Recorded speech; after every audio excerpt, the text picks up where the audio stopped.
Ladies and gentlemen, welcome to another edition of the RGM Experience podcast with me, Carl Maloney. How are you doing? You all right? Basically, a safe space where we delve into the grassroots music industry and beyond and find interesting people and bands within it. So, ladies and gentlemen, if you like the channel, like and subscribe. That's what YouTube is saying to.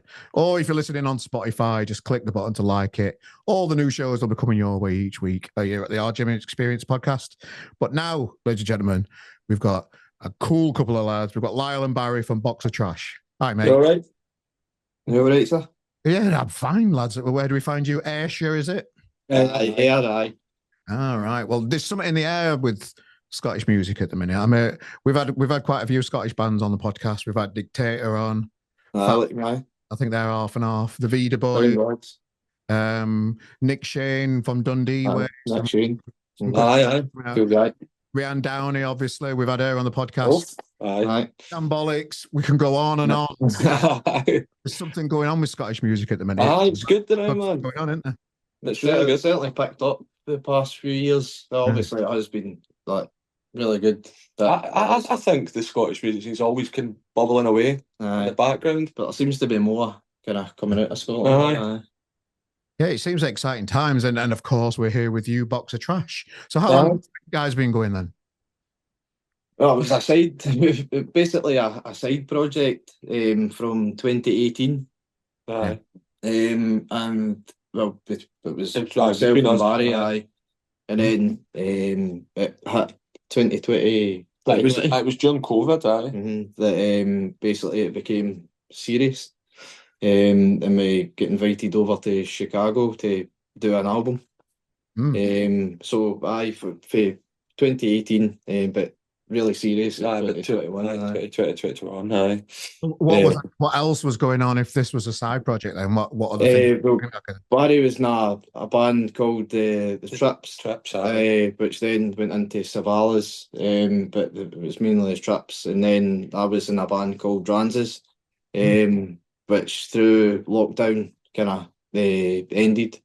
So it was kind of timing. It was one of the ones where we'd always been on the kind of gig circuit in Glasgow, the two bands, and we're good mates from like both sets of bands, like in Ayr where we're from and stuff. And me and Lyle always kind of said, like, I write a lot of music and Lyle writes lyrics, and we always said we should do something. And then once our two bands kind of folded, if you like, we decided just to do it.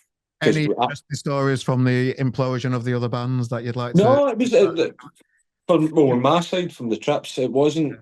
There was nothing bad. The singer left. He went over to Holland, I think it was, for university. Met a girl from Spain and decided he wanted to travel the world with her. Just one of the things, and we tried to keep going, but it just wasn't the same. So, but it was. I mean, we're all still good pals, like the boys in the band. Just everybody's kind of doing their own thing now. It's life, innit? Aye, it's just life, aye. And Lyle, what happened with your? Basically, just kind of thought it was the time for it. To be honest, lockdown kind of proper. It kind of excelled it. Yeah. You just drink an iron brew Aye. So it was just we all sat down and felt it was the right time. A few years in it was me and my Connor that kind of felt that it was the time to stop it. It's COVID when that kicked in. A lot of things just went up in the air. Folk just like I can't speak for Lyle's band, but I know folk in my band were just like, this is it. Just can't be dealing with it anymore. Yeah. You kind of felt like pubs and clubs and places to play and crowds weren't going to come back. And so that's what kind of accelerated mine and Lyle's writing, because we just love writing. So we love coming up with, like, we purposely come out and said that everything we'd done in the past. I mean, the band I was in was kind of like a mod band, but I said I didn't want to do anything like that again. I wanted to kind of move forward, and that was it. We kind of challenged ourselves with the writing front. Yeah. And that's what the whole lockdown scene was good for, because like I use GarageBand on my phone, so I can come up with loads and loads of different music, and I just send it to him, and he's sitting in his house and he'll write lyrics to it. That's how basically the first album was wrote. How did you? So what made you get fed up with the mod? type of music and that But kind I of mean, I just grown up really. Like Aye. stuff? I was, Okay, a fair mo- enough. I was kind of. I mean, I still love like the likes of the Jam and the Who and all that kind of stuff and all those soul stuff and stuff, like all that. But musically, I kind of wanted to move on and challenge myself, Yeah. writing wise, like musically as well. Right. Well, you mentioned something there. You know, after COVID, you got together, Box of Trash formed. Got offered to go to Chicago and do an album. That's just I wasn't expecting that, to be honest. Aye, well, Before I before was before dead. that, yep, go on. Sorry. Before that opportunity came up, how did the Box of Trash lads get together? How did you all join together for this thing and Well, find that enthusiasm again? I suppose. Connor, who was the guitar player and Droid's the songwriter, Ranz's asked him to be a bass player in Box of Trash, Yeah. and back then it wasn't anything serious, and then Jordan was the drummer from the Trips with me, and we were the kind of last two. There's like the two bands. It was the last two standing, really. Okay. So again, we were all good pals, and we got on. And it was dead easy to kind of go in and have a jam together and kind of thrash out these kind of ideas and stuff. is that your tumble dryer? No, it's my wash Yeah, machine. wash machine. Sorry, I the missus done that. Yeah, you know. So that must have been fun, you know, just merging the two bands together and just having this new environment around you. That must have been Yeah, quite fun. definitely. Like I was saying about the kind of setting yourself a kind of to trying something different. I think we were all at that stage. It was one of the ones we always hear bands talk about. We were all at the same stage at the same time. I think that was the case. Yeah.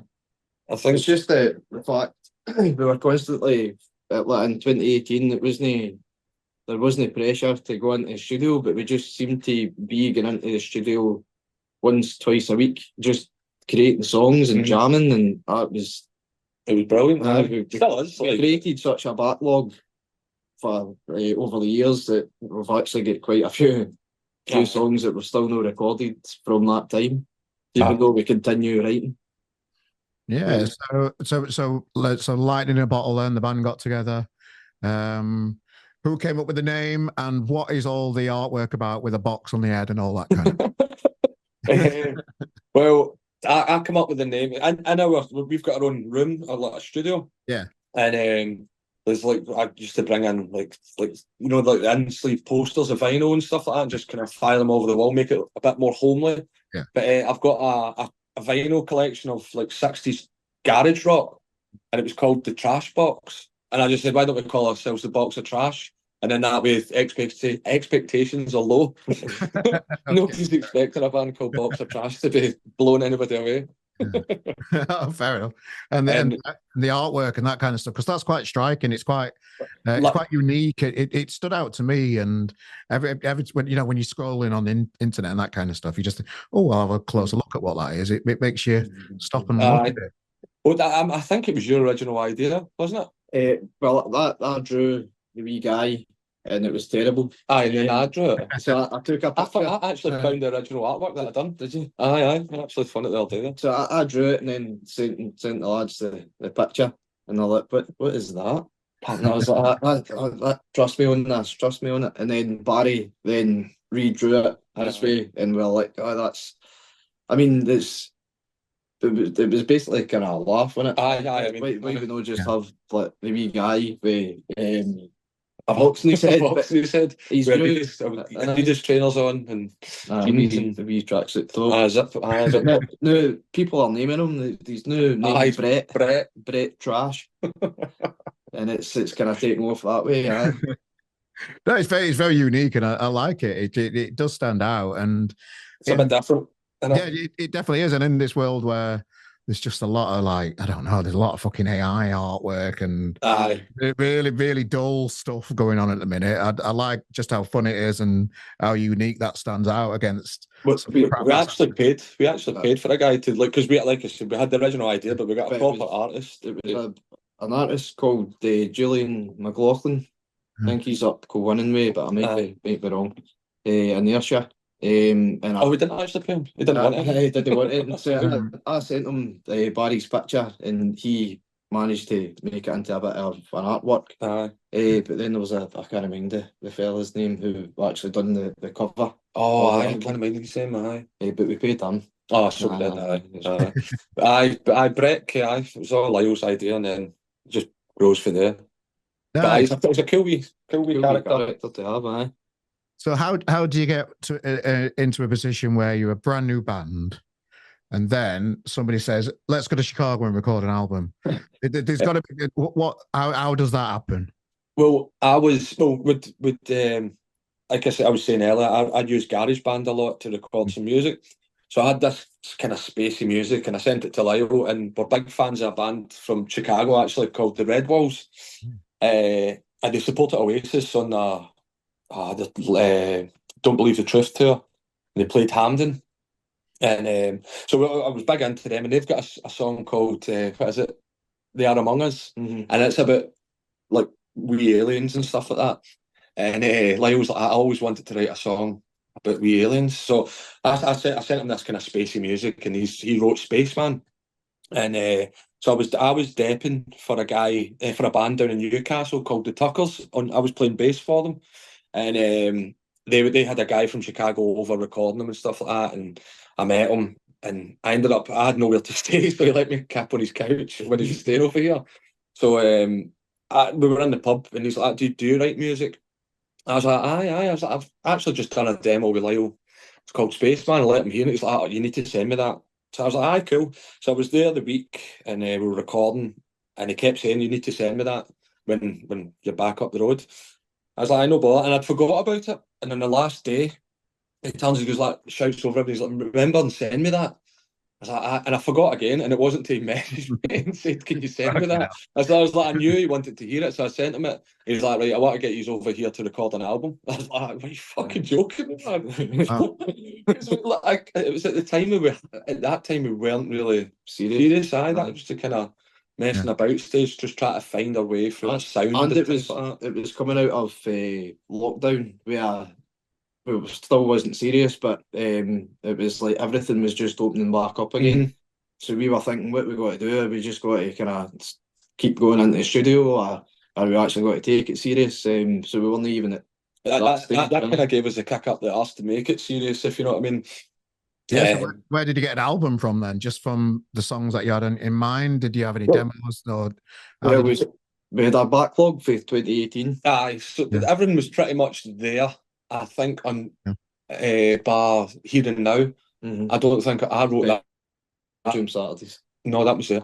Yeah. Here and Now was the last one. I wrote that 2 months before we flew out. Right. So we did, but I think something else was in its place. I can't remember what it was. But Accelerator, that's it. Aye. So we had loads of songs there ready to go, and we actually went down to England to record it. Alnwick? No, it was outside Alnwick. And we recorded the album, and none of us were happy with it. And this guy's like, "Nah, just scrap that and come over here." So, we went over. Well, 2 months before going, the bass player left. Connor left. We already had the flights booked as well. So, we were panicking, thinking it's not going to happen. And then the next thing, Aidan. Aidan managed to get in Aidan Davison. And he learnt the songs within 2 months. 2 months, aye. Hopped in a plane and went and recorded an album within 10 days. Aye. That was pretty nuts. That's what it was that last 2 months. So how do you finance that kind of stuff? Because how long were you in Chicago for and that kind of? Because it's not cheap to go over there. It's not cheap to live. It's not cheap to do whatever. 10 days. We were there 10 days, and everything was covered for us, bar the flights, and we gigged and got the money for the flights. Oh no! Doing that, and we had a kind of hometown show that we sold out, didn't it? Mm-hmm. Sold out, and we made a lot of money off that, and just that kind of stuff. And I think we actually paid a bit out of our own pocket, but it wasn't much. So it was doable. So we wouldn't have done it if it wasn't kind of doable. When a guy from Chicago says, "Come to Chicago," you're thinking this. I'm going to record you for free. But the thing that kind of eased our minds was Barry had met him. Aye. So it was like, well, and then record it. Maybe it is genuine.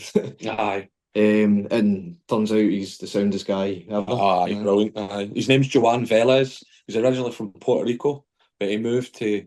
His story is he moved to America, like Chicago, with barely any money, and then he's music trained at Berkeley over there, so he's like proper muso. Like he knows how to play the saxophone. That's brilliant. He's so sound, and he recorded us. And we took some spending money, but we were in the studio for like 10, 12 hours a day, weren't we? We seen the city once. That was the last day. The last day we seen the city, but every other day we were in the studio constantly. And then we got a breakfast before we got to the studio, and then had our dinner after, and then we were back to the hotel. But we all shared a room. Well, what an amazing experience that must have been. What's it like recording in America, and how does it compare to recording here in the UK? It's we recorded it was amazing. The sun was shining every day, and it was so easy. Like I always feel like when we've recorded here, we're under pressure to get it done, because the longer you take, the more money it's going to cost you and all that kind of stuff. But it was so relaxed, and we went in. The thing with being over there, and it's been away for your work. You're not getting into the studio after work. You're with each other every day. You know exactly as soon as you're going into the studio what you're going to be doing. Whereas when you're recording over here, the way we've done it before is like not taking any days off or anything like that for work. It's just finish your work, go in, back up the road, and it's almost like it's secondary to normal life. Whereas when we were over there, that was a big part of it. It was just that's what you done. That's what your life was for those 10 days. But like recording, like I was saying, it was sunny every day. So like when it wasn't your day, like Lyle, you didn't sing to the last 2 days. So I was drinking every day.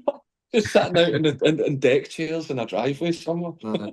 Just drinking every day, and they three were in the studio, and I was on my Todd myself. And the other wild thing about the recording was he wanted to, it's all tape rather than digital. So he done it like old fashioned way. I remember the day we were all lined up, like everybody had like knobs and stuff to turn and twist and push, and like we were all in a big line. There was about 6 of us, wasn't there? Because Jonathan was there. So we're all lined up. We're all at these different I mean, I don't know the names. I'm so dumb for all that stuff, but we're all at right, ready, go. It was nuts, and it's like somebody's doing the reverb, another person's doing like distortion or whatever it was. I can't remember, but it was fun. It was really, really fun. Yeah, so it sounds like it was quite a quick thing then, a quick turnaround. You got this offer, you're out there. Did you look back on it? Would you change anything about the recording looking back on the first album? I think Lyle would. I wouldn't. I think I'm of the sense of once it's done, like, and you're happy with it at the time, that's it. So I mean, like it'd be like Da Vinci going back and changing Mona Lisa. Do you know what I mean? I'm sure he wouldn't have been happy with it. In fact, it took him about 10 years to do that, didn't it? There was some vocals that I wasn't happy with, but when you were over there in that situation, listening to it back, and then you come over back home to listen to it, there was wee things that I kind of picked up on. And I thought you were a nightmare. I'm not mixing. I'm not happy with that. But you don't want to upset everybody. But I'm like, I need to. So I had to redo the vocals for a song over here. It's fallen down. I mean, it was coincidentally it was the last song we done. So I would give yourself a break with that one, because it was the most recent song we done. So yeah. And what was it about the vocals that you didn't particularly, just the performance? Just energy. Yeah, are you quite self-critical of yourself anyway? What's that? Sorry. Quite self-critical of yourself anyway. Do you put a lot of pressure on? I am very, very fickle, and looking back at myself, in my opinion, like he's a really good singer and stuff, and I think he doubts himself too much, and that's the last time I'm going to give you. But recorded, so a bit of praise that'll be the last time you'll hear me praise you for anything for a good few while. How did you prepare for the release of the album then? Talk me through the process you went through to I thought we were really kind of no careless, but we were really we hadn't released an album before, so The promo bit the was promo bit where was we very aye. So like getting like a press release, aye. we Everything. didn't have All the boring paperwork side. aye with Aye. that, but it was just we wanted it out. We were just jumping about with our wee CDs and stuff. We've got an album, but that's the thing when you're learning about the industry and that it's changed so much that social media is a big thing. We didn't utilise that, Aye. and I think we rushed it. But it's what you learn, and everything can't be perfect. It was it did feel rushed. Like we were having arguments over artwork and names and like all this kind of stuff without actually thinking, right, we need to actually get like on podcasts or interviews or Zoom calls and all the press stuff, and it's like, and then we were just so happy we had this bit of, like in my opinion, I think it's a bit of art, and I think all albums are and or should be classed as a bit of art, like your album cover, like everything about it, like that's what I was so happy about, and like Lyle says, we just neglected the other side. Yeah, well, you mentioned social media there. You know, there seems to be a trend at the minute that bands are annoyed with X for some reason, and they're planning to leave X because Elon Musk's gone all political. How do you feel about that? That it doesn't quite sit right with me, that kind of stuff. To, you know, like, oh, let's just stay with Facebook because they're not bastards. I think my opinion is because it's the thing to do at the minute, type of thing. It's in vogue. Yeah. My opinion is you've got to utilize everything to boost yourself and your band. That's my opinion. I don't really care what somebody's political opinion is. Like for instance, Musk and Zuckerberg or whatever his name is. Like I don't care. Like if we can promote stuff for it and get folk to our gigs and buying our merch and CDs and stuff like that, then I think the kind of music community on the Twitter, I'll say Twitter or X, whatever you want to call it, has helped us massively. Definitely, you don't really get that with Facebook or Threads. I still can't. What Threads? It's crap. Instagram kind of mangles my brain a wee bit. The annoying thing about Instagram is you can't have links, so you can put a post up, but you don't get anything from. We don't tend to at RGM really. The link in the bio, and TikTok's a big thing now. It's but the problem with trying to build a page on TikTok is that when you go on TikTok, it's an hour later and you've watched all these videos. I've not done anything. You're expert on cats. Aye. I do see that, like, we get like, it must be 10, 15, 20 submissions a day on RGM from bands. And there's a trend where they leave out X. And I just said we're only going to, particularly a lot of bands that choose the free option, we're only going to choose bands that are active on all the socials. Yeah. For us to be able to, commit all that time to covering your music for you. We need something back, really, and that's like views. So we want you to be active on socials to push your music out. That's just a selfish thing from our side of things. So bands leave out X because they're not on it. They don't see the point of it. And you nailed it there, Lyle, where there's a massive music community on X that we benefit from RGM because I've met loads of them out about at gigs, and there's a massive community out there that bands are just missing out on that. I just think, why? Look, like I think we're the only band, in my opinion, that I've seen from Ayrshire that's using X. I've not seen any of the other bands for here use it at all, and it's like you're mad because like there's so many like cool people on, like Colin, our manager. We only met him through it, like that's how I met him through. See, with Colin Marshall, what a guy, and brilliant guy. Through lockdown, I used to never met him, but me and him used to Zoom call because we had spoken on Twitter, and it would just be sitting with a bottle of Mad Dog on a Saturday night, and he's drinking whiskey or whatever, and just talking. Never met before, and that's what. Aye, just really sound. I mean, there's a guy, is it Bush Dawson? Aye, Guy from Wales is like, he's out tonight and he's got one of our t-shirts on down in Wales out with the missus. I You would know what I get mean? him, man.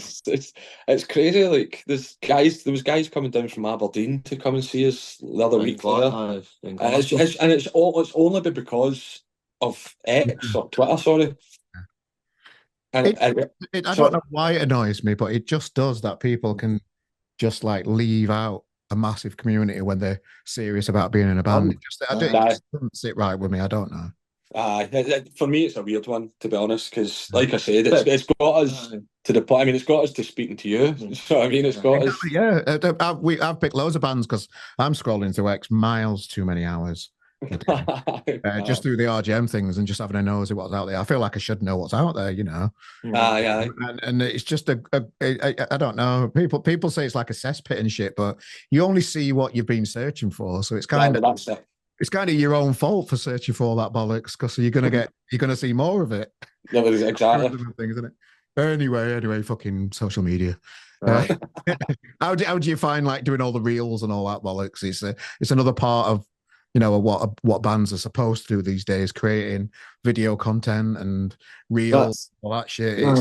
But we're in for a meeting on Sunday, and that's one of the things that we're going to do because we have a very limited amount of content to post out. That's one of, like we've said that about the album. It's one of our kind of letdowns, really. Like we don't do enough like reels and like kind of promo videos. In fact, we were just before we spoke to you, I was saying like we're trying like to do because you want to be doing something. You don't want to just keep following what other bands are doing promo wise. So we're trying to find different ways to kind of promote yourself. So got a couple of ideas for that. Like, but just film everything. And just have beer, and then you can just anything daft that happens, you can just chuck that on a reel. And I don't know, but there's plenty of that, man. I don't know if I'd be happy about a lot of that. So let's zoom out a little bit. Some interviewers say, I just like that phrase, and have a chat about you lads as individuals. So two of you aren't there at the minute, so let's talk about the strengths and weaknesses of everybody in the band. So let's start with the two people that aren't here. Do you want to give us their name, a strength and a weakness of them, and then we'll eventually get to you two. You can do Jason, I'll do Jordan. Oh, all right. Jason, get hot. He's the newest member because Aidan, he left not long, about a year after we got back from Chicago. So we got a new guy in, Jason Jess, brand new, just a big sweetheart here, dude. Says lovely guy, but I would say it when he has a few drams too many, he likes to just bombard the group chat. Which it should only be for like band stuff, and then it's like listen to this band, and it's like 3 minutes past 3 in the morning. Listen to his guitar solo. That guy, like, come on. Sent in. What was it the whole day that he sent in? Was it Judas Priest? I was like, I love this Judas Priest album. Listen to the way it starts, and it's just a guy screaming his head off. I just messaged in saying, I'm not listening to that. You're not having it. Absolutely amazing bass player though. Like probably the best bassist I've ever seen. Like played a stage with, like unreal. I can't wait for him to hear this. But he's a big dumpling, isn't he? And Jordan, he's the drummer. He's another one. Like I think they two are the most musically gifted. Jordan and drums is unreal. The technical stuff he can do. He talks about like RPM. Like BPM, RP, whatever it is. Man, and just you can always rely on him with that stuff. And he's just really intricate and he studies drummers. Like he doesn't just listen to music, does he? No. He studies drummers so much. And then he starts trying to talk to us about it, and we don't have a clue. Like, we know nothing about it. What would his weakness be? What is his weakness? 4 cans of Tennant. I think it's all just drink related. I'd probably say that's his weakness. Oh no, I tell you what, no. What you got to say? He's not shy, and if somebody's like like say for a promoter. Remember the certain promoter we had? Aye. He wasn't shy in going up and telling them what he thought of them. Okay, fair enough. It's no guarantee. I think he's got a wee bit of what is it they call it, like a Napoleon complex, like the short guys call it. He's like a wee guy, isn't he? Like, yes, I think sometimes he's just like, calm down, chill out a wee bit. I do like a bit of an attitude in a band, though. Aye. Yeah, I do like it. You know, somebody if they've got something to say, they'll say it. Aye. Like wallflower and just not saying out. Aye, definitely. It's just about respect. It's like Yeah, fair enough. we're in the same industry and that, and just calm down, man. I mean, there's a few times I've had to be told not to keep my mouth shut. Me too, mate. Me too. I'm in the same boat. I'm definitely in the same boat. I'm just a quiet guy. I've got one of those gobs. How do you stop it after a few beers? Oh, you Best don't. to do. Distract. Distraction. That was another pub that in the we room. were supporting the Rosa Docs. Oh, So no. we were up at the garage in Glasgow, Aye. and they barred me from going in. So like, I'm a Rangers fan, and I think Rangers get beat by Celtic in the cup final that day. So I was raging, Yeah. and so I just drank. I just got full of red stripe in the car on the way up. I was driving, so I was sober. And I was in a good mood though, wasn't I? I was in a good mood, and then the guy. The full-time whistle. Aye, and then I was trying to get in, and nobody was answering the door, and I stupidly kicked the door, and the guy's like, "You're not getting that." No, I've done other things as well, like. Aye, so he's like, "You're not getting in." I was like, "What? I'm playing tonight, so I need to get in." He's like, "Nah, you're not playing in here." I was like, "Oh no!" So I was sitting all depressed round the corner, and Jordan spoke to me. He's like, "He's allowed to play. He's allowed to come in, play the gig, and then get out. He's not allowed to touch a drink, and he has to leave straight after." There we go. Well, you made it up, and I'm glad you mentioned the Rosa Docs there. I know those boys personally. Good, really good band, really tight, man. Well, I had them on. I booked them their first ever gig that they played in Sheffield. Really? A few years ago, a few years ago now, and I saw them in Bridlington recently. Had a chat with them, and just to see that just this weekend that's gone past. We've got the review on RGM now. They've just sold out a big Octagon venue in Sheffield. Just doing mad things. They're just nice lads, those boys, aren't they? Aye. I feel good crowd in Glasgow. Aye. They're really good. That was because I was allowed in for the sound check. I enjoyed that. They were really good. It was really good to see them because I didn't get to see them after because I was sick to it. But I seen them in the sound check and it was really good because there was nobody else there and I got to kind of just. They're really good bands. So they're. Well, let's go back to you two then. So, what's the strengths and weaknesses of you two that I've not forgot? My strengths, and I think my ability to keep producing music, keep churning out demos, and like to challenge LYLE with his lyrics. Like I think that's probably my biggest strength in the band. My weakness is actually playing guitar. I wouldn't say that. Nah, come on. You can put you in the especially when you're here. You can talk about Jordan and Jason, but I'm like, you're too shy. I'm alright. I'd probably say. What would you say weaknesses then, Lyle? Don't look at me. I just said mine. I'm not praising you again. I'll give you the negatives. You give the positives. I'll give you the negatives, right? You'd say drinking again. No. Just all lightweight. No, I'll say for LYLE, I think his strength is his lyrics. I think they're thought provoking, and I think they're different. They tell a story that, like, the last album, like it was built upon storytelling. I think, and the way, I mean, for instance, we've got a song called Nicole Minette, which is about a French resistance fighter. She was 17, I think, World War II, and like I wrote this music and he immediately went to it and wrote this song about this story about this young lassie fighting. It's factual, it's just all the facts and stuff, but the story fascinated me because I mean the 17-year-old, and when you think about what we were doing at 17, you know what I mean, it's unbelievable. But that's what I mean, but these lyrics are like the thought provoking, and I think that if you listen to a lot of them, you'll hear the stories happening in them, and there's subtle wee things. I mean, I write some of the lyrics as well, but there's subtle wee things happening in the lyrics that we kind of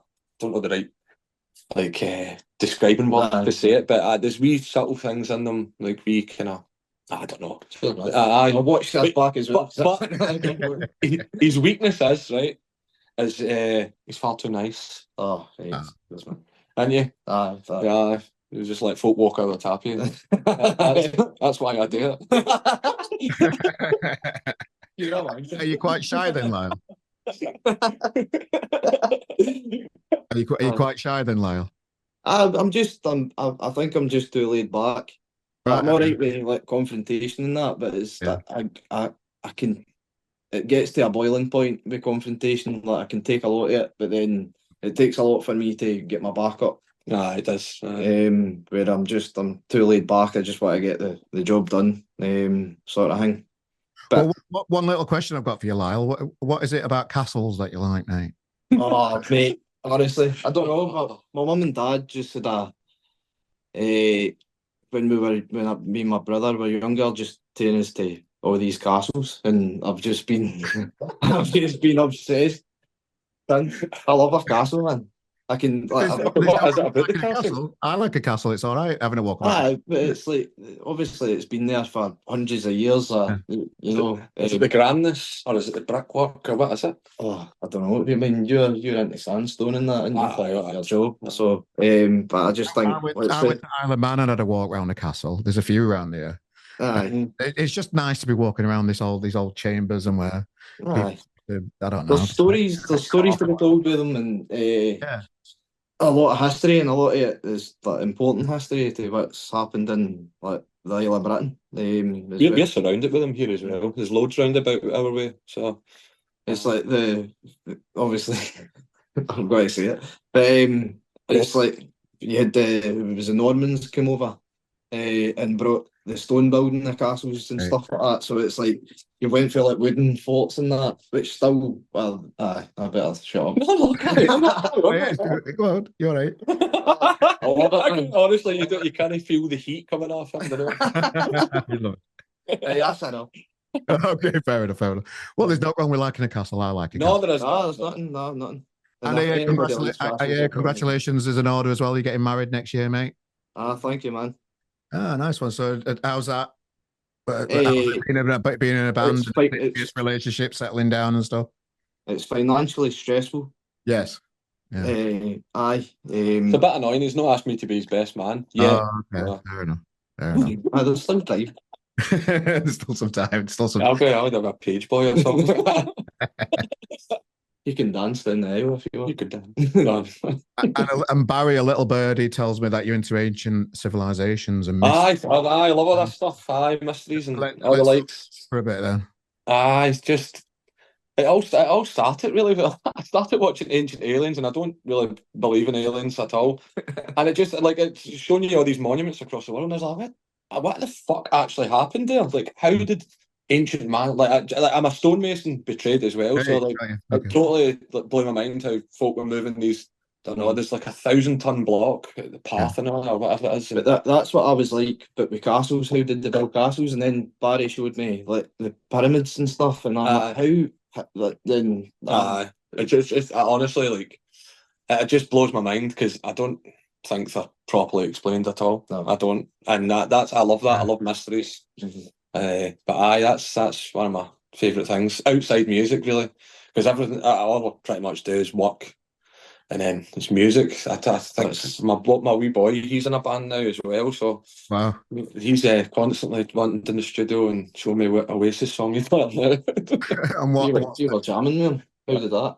It was good. I showed him My Generation. I was playing the bass. It's superb.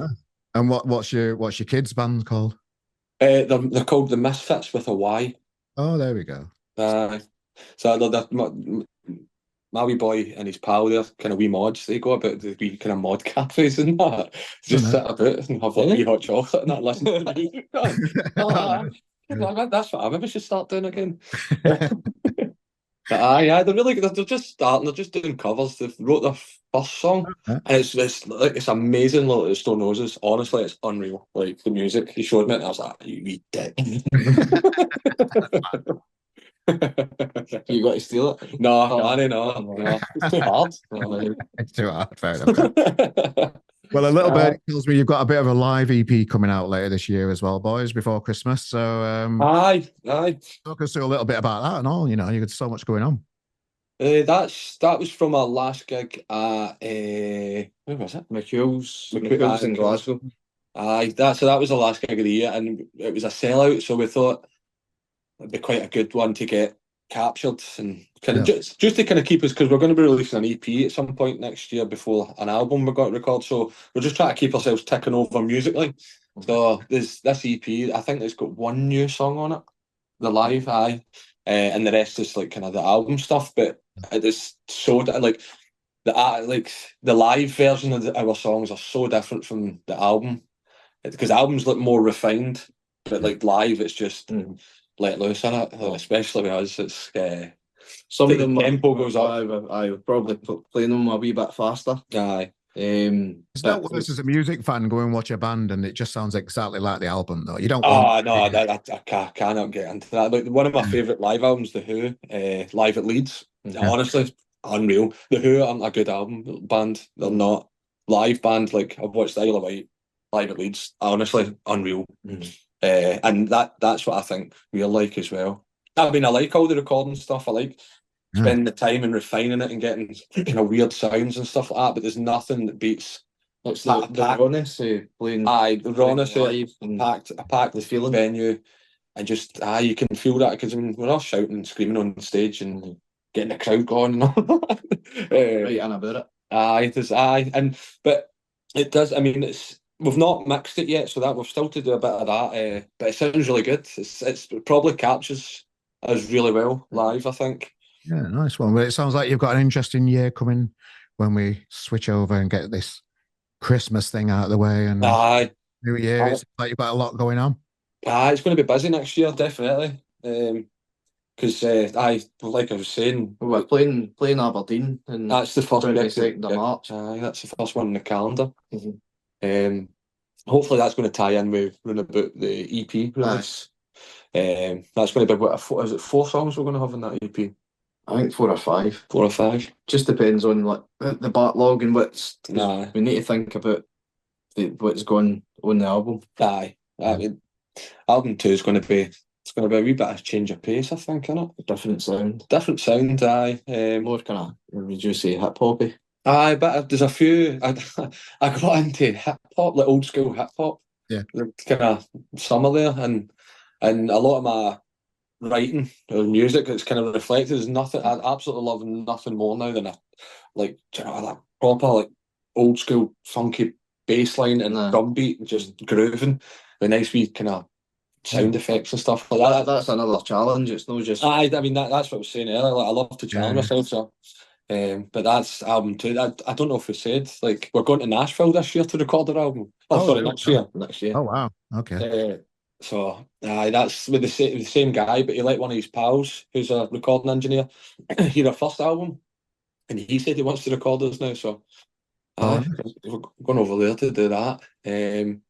So that's like all our gigging and stuff is going to be aimed towards again, because we'll be staying in the studio there, just getting our flights paid for that.